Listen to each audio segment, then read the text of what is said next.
Hello everyone and welcome to Shelley's Creation. In this video, we will create some delightful and simple ornaments that can brighten up any space. This project is perfect for beginners as it's designed to be straightforward and enjoyable. You all only need to know how to do the single crochet, chaining, magic ring, and slip stitch. If you enjoy my tutorials and want to keep up with future projects, please hit that subscribe button so you don't miss any updates. Let's talk about the materials we'll be using for this project. For the yarn, I'm selecting medium weight yarn in 3 different colors to give the ornaments a playful and vibrant look.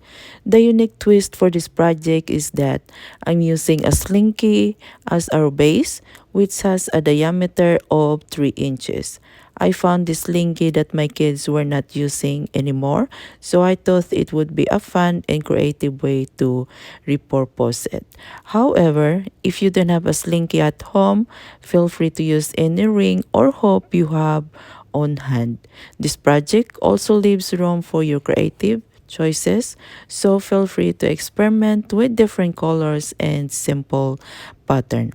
For our tutorial, I am using a size F or 3.75mm crochet hook. This size is ideal for the medium weight yarn we're using and is commonly used to crochet projects. You also need a yarn needle to wave in the ends and scissor to cut the yarn. Let's jump into the tutorial if you are all set with everything. To begin, cut your slinky to an appropriate length or size, ensuring it's manageable for your crochet work. Next, grab your first color of yarn along with your crochet hook. For these first steps, we will be using 2 strands of yarn held together. This will give our ornaments a fuller look. Start by making a slip knot with the strands, then proceed to single crochet around the slinky. There's no need to count the stitches here. Ensure you cover entirely the ring. Take your time with this step as it's crucial for a neat finish.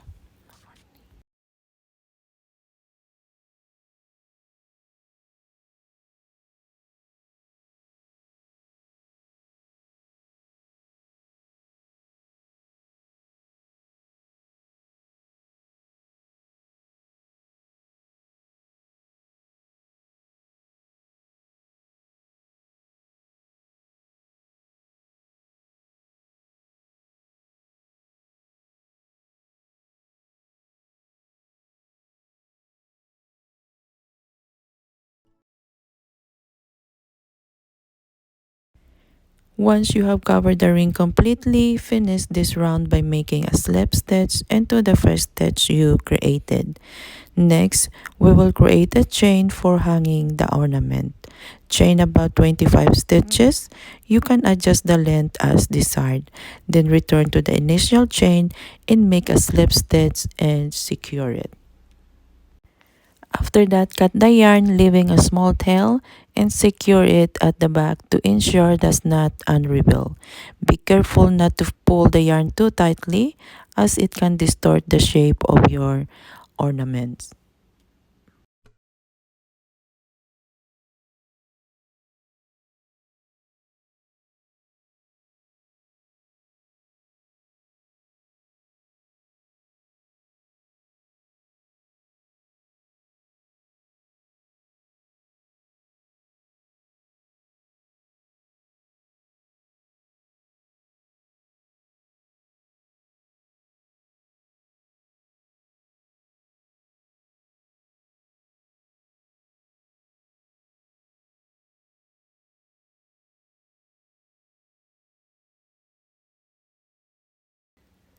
Moving on the second row, pick up your second yarn color, again using 2 threads.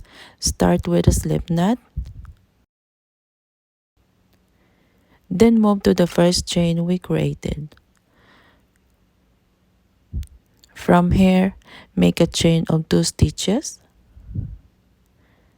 In the next chain, perform a slip stitch, then chain 1 again.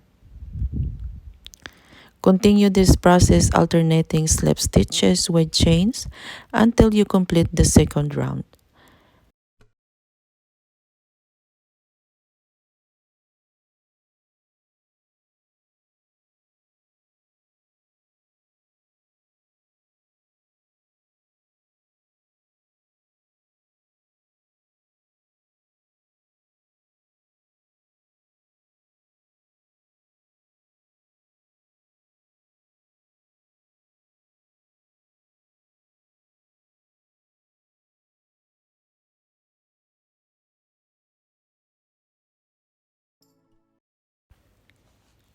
At the end of this round, make a seamless slip stitch to finish. Then cut the yarn and use your yarn needle to secure any loose ends at the back.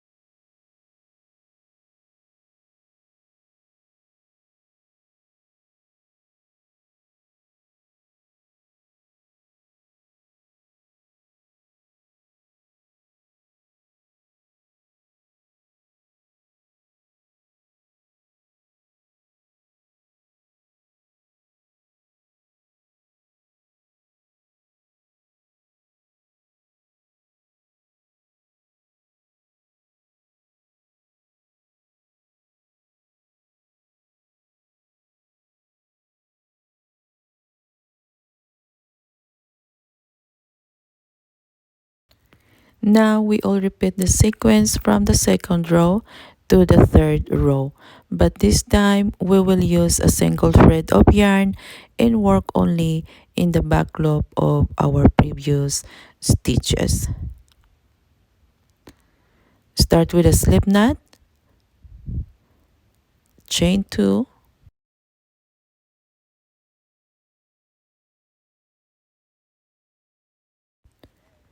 then make a slip stitch into the next chain. Afterward, chain 1, slip stitch in the following chain, chain 1 again, and keep this alternating pattern until the end of the row.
With the base of the ornament done, set it aside for now.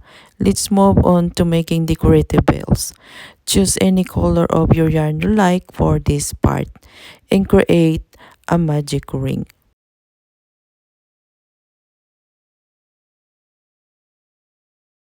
Then crochet 5 single crochets inside the ring.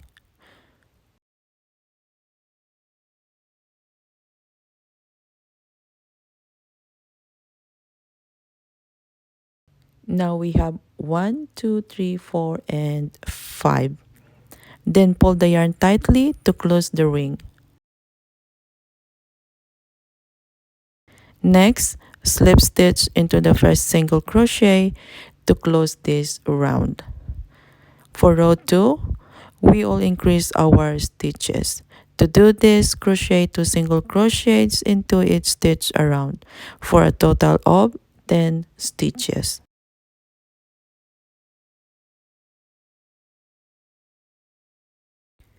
Then finish with a slip stitch. In row 3, chain 1 and make 1 single crochet in each of the 10 stitches, finishing with another slip stitch.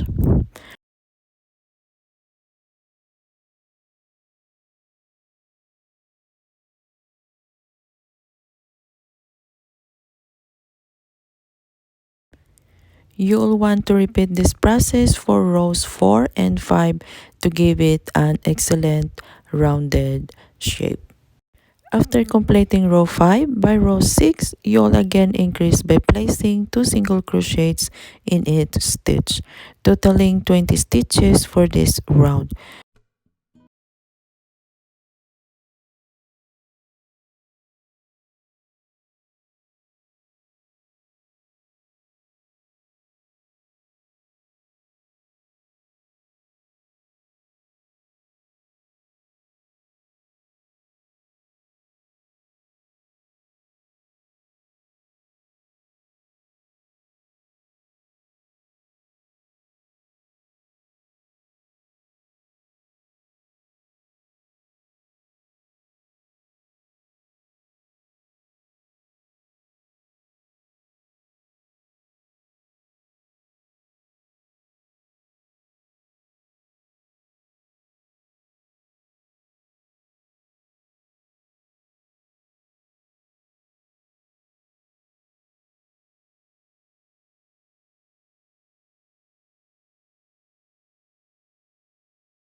Now pick another color of yarn for the final touches. We will create a lovely border around the last stitch of the bell. Start by making a slip stitch around the bell.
Make sure you have 2 pieces of these bells, which you can set aside for now. Using another color of yarn, we will create a chain of 45. Then slip stitch into each chain. You reach the end. Then secure both edges and we're gonna make a bow. Then fold into half. Then take the top portion and fold it into a bow shape. Using an extra piece of yarn in a contrasting color to wrap around the middle of the bow, ensuring that the tails are equal in length and secure at the back.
Sew on the toe bells to dangle gracefully from the center of the ornament, making sure everything is securely tied at the back.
And there you have it. Your beautiful crochet ornament is complete.